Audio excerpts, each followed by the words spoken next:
everyone, it's Sean from What Up, and welcome back to another video, and we're back at it again with some Wheel of Time news. You should see quite a few videos in the coming days from me, because there's a lot to talk about. Today we're going to cover some new castings from our friends over at Wotseries, including a casting from Season 1 that I was hopeful to come back for Season 2, and we know they are now.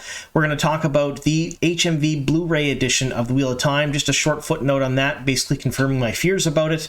We're going to talk a little bit about the audiobook from Michael Livingstons' new book that's coming out in November, The Origins of The Wheel of Time, because there are some tidbits in there that won't be included in the actual book itself.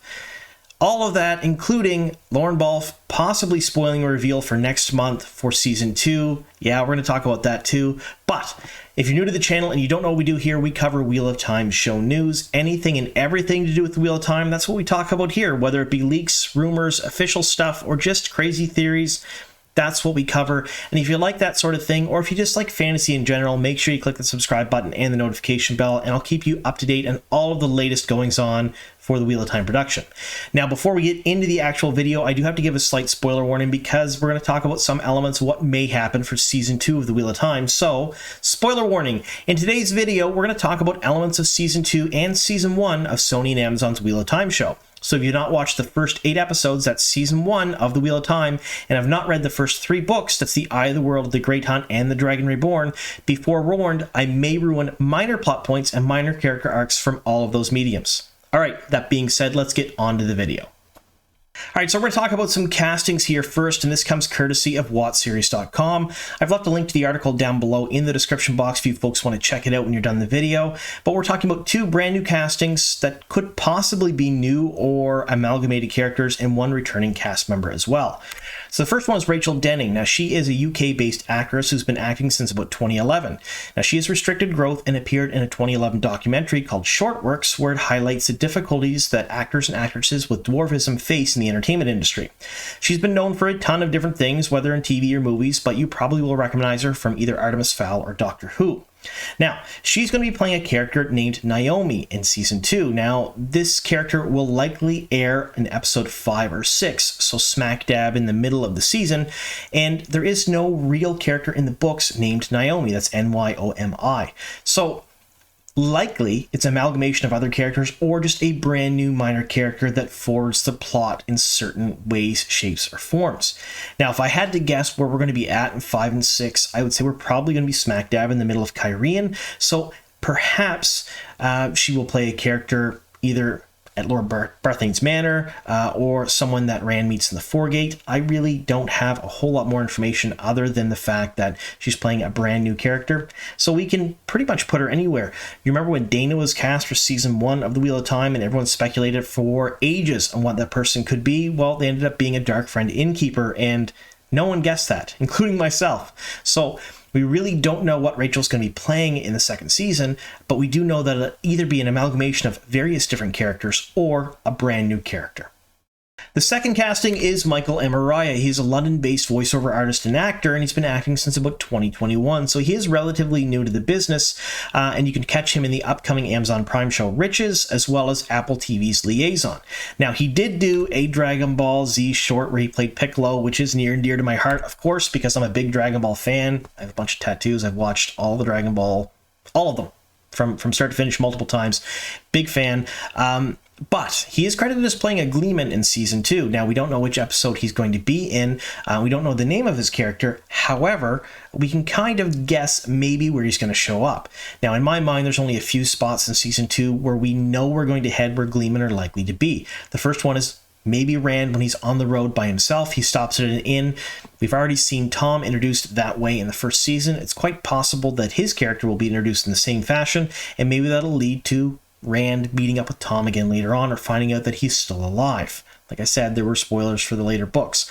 That's possible. We also know that Kyrian is a thing in the second season. We know we're going to see the Foregate and the city itself, at least at one point or another, because it's been mentioned by both the showrunner and Rosamund Pike that we will see that city. So it's a possibility that he is one of the Gleemen that's performing at Lord Barthane's Manor, or he's in the Foregate, or perhaps he's traveling with Tom himself. We really don't know, but I'm really interested to hear your folks' theories on both Naomi and Michael's character, the Gleeman, and how they fit into the second season and where they're going to be at. Because let's face it, we have really very little information on what's going to happen in season 2. Now, the last thing we're going to talk about here is Sandy McDade. You can see her pictured here. She is a returning actress, so she played Magdalene in season 1. It's the head of the Blue Ajah. Now, she had a few scenes with Rosamund Pike Moraine where she said she was going to the check out what was going on with what we now know to be the Shan-Chan ships. So we know, we've seen from promotional material that Egwene is going to be likely collared and captured in season 2, much like what happened in The Great Hunt. So I'm wondering if Magdalene is also collared and captured, and we get to see some scenes with them interacting after the White Tower. Now, that would be pretty cool, but my guess is that's likely how we're going to see her in the second season, and it'll probably be, again, another small role like she was in season 1. All right, so the next piece of news we have here is around the origins of the Wheel of Time by Michael Livingstons. Now, this is a brand new Wheel of Time book, a history of the Wheel of Time, so to speak, book coming out November 8th, and I'm pretty excited for it. I did order an advanced copy. Hopefully it'll come sometime this week, and I can do a review on it, and you folks can see that, but I am interested to see what's going on with this particular book. Now, what's interesting about this, and why Collider did an article on it, is the audiobook's basically getting some bonus features. So you're going to get a bonus Rosamund Pike interview. It'll also have Harriet McDougal, Robert Jordan's widow, doing some narration, Michael Livingstons doing some narration, and Wheel of Time narrators Kate Reading and Michael Kramer, who are really big deals in the Wheel of Time fandom because people who like the audiobooks really, really love them, and they're absolutely amazing people as well. So this actually warranted an article because it's not often audiobooks get bonus features and bonus material. Now, it does happen from time to time, but in my mind, I don't think it's happened in the Wheel of Time fandom where a Wheel of Time audiobook has given bonus material to the fans, which is really very neat. Now, if I'm wrong, please correct me in the comments down below, but I don't think that I am. It's possible anyway. Now, another fun fact before we move on to the next piece of news is that Michael Livingstons will actually be here on the channel in the coming weeks doing an interview about his book. So if you have any questions for Michael or anything you'd like me to ask that he can answer, let me know in the comments down below, because it's kind of a big deal to have him on here and talk about how he came about making the book. He's going to give us some stories. It's going to be a fun time, and I can't wait to see what he has in store for us when he comes on the channel. But if you have any questions for Michael and you want me to ask him when he comes on, leave them in the comments down below, because I will be recording in the coming days, so make sure you get them in early. If you're watching this a couple weeks after release, the other video's probably already out. All right, so now we're going to talk just a bit about Season 2 news here, and this comes to us via Lorne Balfe. If you don't know who he is the composer for the music for Season 1, and if you remember way back when, prior to the release of Season 1, there were some tidbits released. So we got some of the track names, we got some of the little tidbits from the tracks as they were released prior to the first season coming out. All of this was to kind of promote the show and be little tidbits for the fans, and it was really very neat and well received at the time. And then the show came out, and the soundtrack came out, and everyone was just kind of blown away by how amazing everything was, including the old tongue that was used in a lot of the different tracks. We're still hoping for transcription of a lot of that stuff. There are some fan ones out there, but nothing official just yet. But really, really amazing stuff. And this was posted on Twitter the other day, and it was, has anyone thought to ask Lorne Balfe if he's willing to share anything about the Wheel of Time Season 2's soundtrack? He nailed it for Season 1. It's so good, I can't wait to hear what's next. And Lorne replied. Now, if you don't know Lorne, if you don't have Twitter, if you don't, you're not in the Wheel of Time fandom on Twitter, Lorne replies to the fans a lot. Not just in the Wheel of Time fandom, but in other fandoms as well. He's done movies and television shows for Disney and Marvel. He replies to fans over there. He's just active on social media, and he enjoys just genuinely enjoys interacting with fans. So he responded to this, and he said, very good point. Maybe next month. Now, we've heard nothing from Amazon about any potential reveals about anything, and I'm willing to bet some money that this wasn't a sanctioned tweet. I'm willing to bet Lorne Balfe didn't go to Amazon and say, hey, can I say something about the thing we're releasing next month? And they went, sure, why not? Go ahead.